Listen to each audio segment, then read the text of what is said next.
T-spec. Actually, I'm just kind of grouping the topicality together because, yeah. Judicial independence, terrorism, on case, and on case it's going to be, let's see, inherency, solvency, solvency, and then petro euro. And do you guys have time frame on a different flow, or is it just in case on the time frame? Just on the case. It's on case. All right, so I'm just going to go to the time frame like on top of the case. Could you repeat that? Your partner asked me a question. Oh, okay, yeah. The topicality arguments kind of grouped together. Judicial independence, terrorism, Okay. and on case it's going to be a time frame, inherency, solvency, and then petrodollar, and then basically down the flow for that. Yep. All right. So, oh, sorry. Can I borrow your?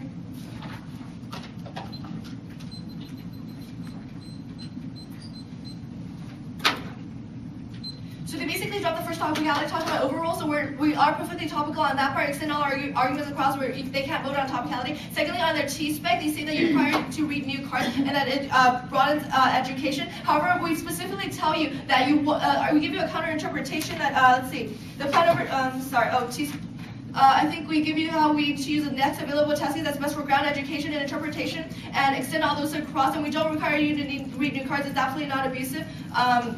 And we also extend across our topicality. Limits for the sake of limits are bad. Just because you want to limit that is bad, and topicality is bad. It shouldn't ever be a voter, so extend that across. You shouldn't vote on topicality at all. It shouldn't even come up in this round, and so extend that across. That's why they shouldn't win on topicality. All right, let's go to judicial independence. All right, first of all, she says that our cards are not sure that our cards don't talk about judicial independence checks from government. However, our card talks about Truminsky 99 card talks about judicial legitimacy in general.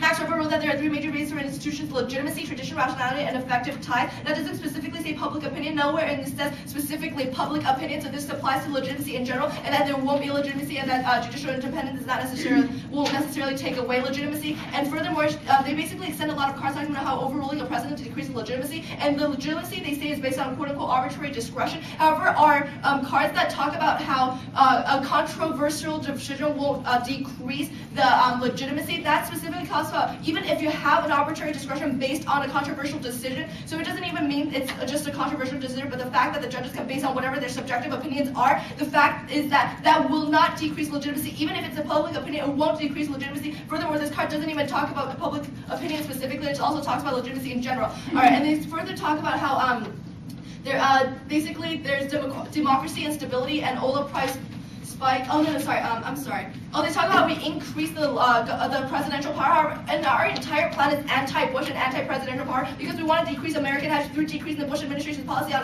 hegemony, so we don't have to war on terrorism, so we don't go attack Iraq and other countries with our mini nukes, which I'll address later in our in the terrorism dissent. So we don't increase presidential power just because we use this case, because in fact, when we overrule this case, you take away presidential power, so he doesn't have the right to enforce hedge on other countries. Already says that judicial independence impacts and we decrease human rights, and that leads to all these bad things. However, if anything, you turn that argument, because our entire affirmative case talks about how mini nukes destroy all those destroys we have like American militarism in other countries, and that actually takes away the human rights of the other countries because we disregard the fact that just because they're in another country, we decide that we should bomb them through the mini nukes, and those are completely unfair in terms of militarism. So you turn that around, and let's see, okay, all right, let's go to terrorism. See.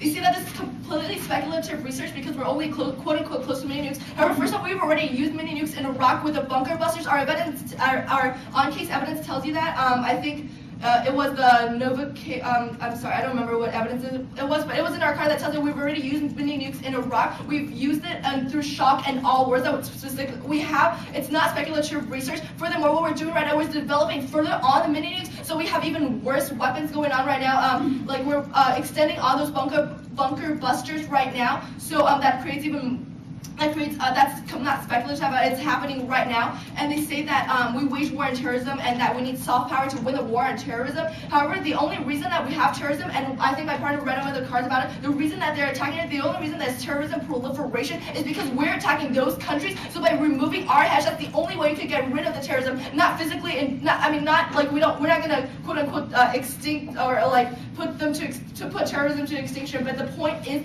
that the only way to get rid of terrorism is to get rid of like our causal effect of terrorism, because we're causing it in the first place. And okay, and let's see. And because we wage shock and awe wars, that creates terrorism on Iraq, and our case tells you that. All right, let's go to case.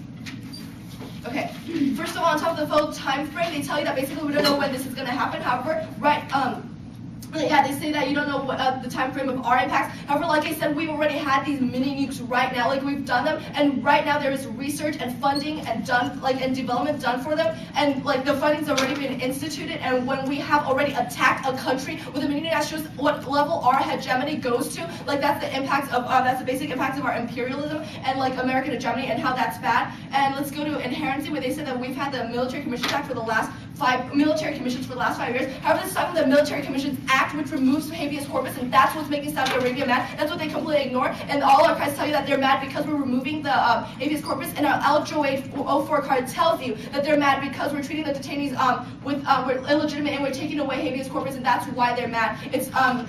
And they say that it's an adequate amount. U.S. and Saudi are partners. Yes, we were partners, but our Go K card, I think says that right now they're thinking, and it was like 2006, they're thinking of like Saudi Arabia right now is reconsidering their friendship with America because we remove habeas corpus. So it's not just we're not friendly partners anymore. That's why they're mad right now. All right, let's go to I think solvency. All right, they say that they extended their cards, and they said there will be immediate shift and will cause you need to switch immediately. Well, okay, first of all, we have cards that say that the EU is more stable. Like not just that you need to have an immediate shift, but that it should be the supporting it. Like when the U.S. dollar falls, it will support it. And let's see. All right, I don't have time, so I'll go on to really quickly to hedge. Right now, basically, when you do an impact comparison, we'll have space wars, and that leads to global economic meltdown in our case. And all our evidence says that. They completely ignore us, so extend that across. Everything telling you about global meltdown, we have just as bad.